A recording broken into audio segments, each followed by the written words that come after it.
नमस्कार मित्रांनो, आज तुमचं आपलं स्वागत आहे। आज आपण इडली कशी बनवायची ते बघणार आहोत। पण जर तुम्ही आपलं रेसिपी चॅनलला सबस्क्राइब करा आणि व्हिडिओला लाईक करा। चला तर आपण रेसिपीला सुरुवात करूया। आज आपण इडलीचं बॅटर कसं तयार करणार आहे ते पाहणार आहोत। त्यासाठी मी हा ग्लास घेतलेला आहे मापासाठी। ह्याच ग्लासाने डाळ आणि तांदूळ, तुम्ही वाटी घ्या किंवा कप घ्या, पण त्याच मापाने डाळ आणि तांदूळ असं दोन्ही पण माप घ्यायचंय।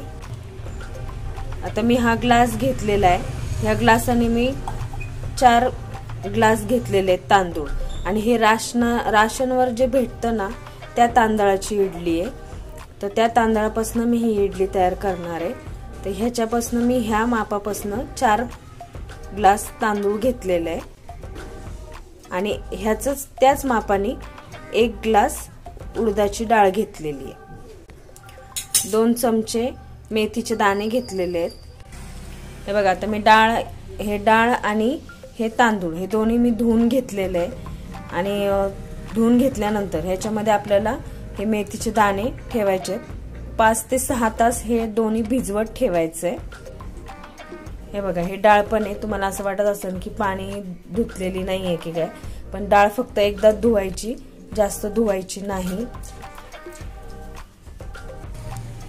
हे बघा, आता मी ह्याच्यात मेथीचे दाणे टाकलेले आहेत। हे आपल्याला असं जरा थोडं वर खाली करायचंय, म्हणजे ते पण मेथीचे दाणे व्यवस्थित भिजून निघतील ह्याच्यात। हे बघा, डाळीत पण टाकलेले आहेत मी। आता हे पूर्ण असं 5 ते 6 तास व्यवस्थित हे भिजून द्यायचं, डाळ आणि तांदूळ। हे बघा मित्रांनो, आता हे पाणी आहे ते काढून घेतलेलं आहे मी तांदळातलं। हे तांदळाचं पाणी पूर्ण काढून घ्यायचं, आणि हे डाळीचं पाणी हे तसंच ठेवायचं, आणि ह्या पाण्याने हे तांदूळ आणि डाळ हे दोन्ही वाटायचं। त्याच्यात थोडं थोडं हे पाणी टाकून त्याचं छान बॅटर तयार करायचं।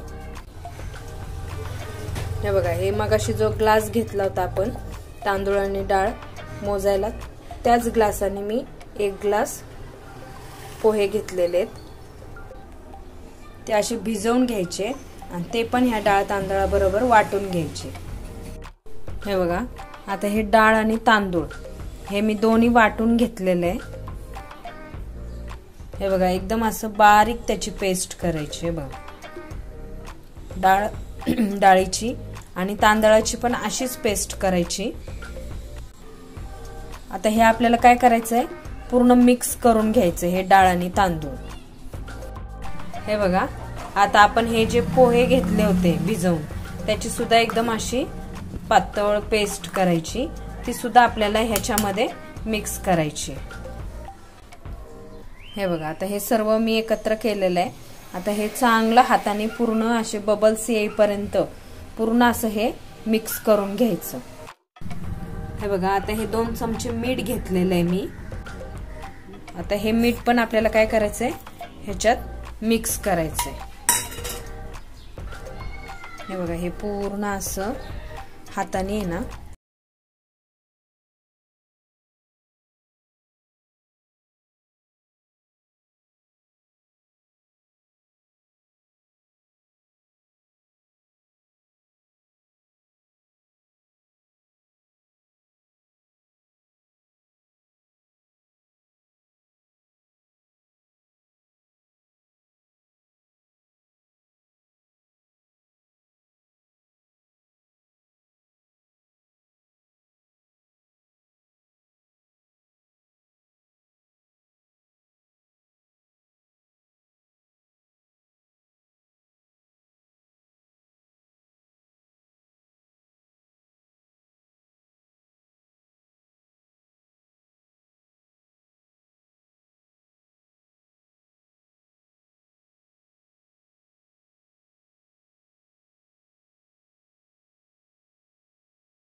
हे बघा, आता हे असं इडलीचं भांड घ्यायचं। ह्याला असं तेल लावायचं, हे पूर्ण ह्या चारी ह्याला आणि असं हे घ्यायचं, घट्टच घ्यायचं, ह्याच्यामध्ये पाणी वतायचं नाही, थोडंसं मीठ टाकायचं आणि हे बघा किती घट्ट आहे, असं घट्टच घ्यायचं आणि मग हे बघा असं भांड्यामध्ये टाकायचं. हे असं भांडं ठेवायचं इडलीचं आणि त्याच्यामध्ये तुम्ही लिंबू टाका पाण्यामध्ये किंवा चिंच टाकली तरी चालेल, कारण भांडं काळं होत नाही मग त्याने. हे बघा आता हे असं 15 मिनिटं झाकण लावून शिजून घ्यायचं. हे बघा असं याला झाकण लावायचा, गॅस मीडियम करायचा आणि मीडियम गॅसवर 15 ते 20 मिनिटं हे असं शिजून द्यायचं, वाफवून द्यायचं. हे बघा आता ह्या आपल्या अशा प्रकारे इडल्या झालेल्या आहेत. मी 15 मिनिटं व्यवस्थित त्याला वाफ येऊन दिलेलं आहे, शिजून घेतलेल्या आहेत. आता ह्या थोड्या गरम आहेत. हे बघा आता मी तुम्हाला काढून पण दाखवते त्यात. हे बघा बघितलं, खाली चिपकलेलं सुद्धा नाहीये, त्यामुळे एकदम असं छान बनलेली ही इडली. हे बघा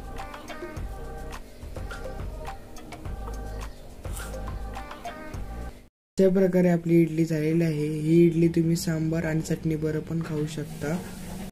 ही रेसिपी तुम्ही नक्की ट्राय करून बघा आणि तुमच्या फॅमिली मेंबरला पण ही रेसिपी पाठवा. जर तुम्हाला व्हिडिओ आवडला असेल तर अपूर्व रेसिपी चॅनल सबस्क्राईब करा आणि व्हिडिओला लाईक करा. चला तर भेटूया आपण नेक्स्ट रेसिपीला. Thanks for watching. धन्यवाद.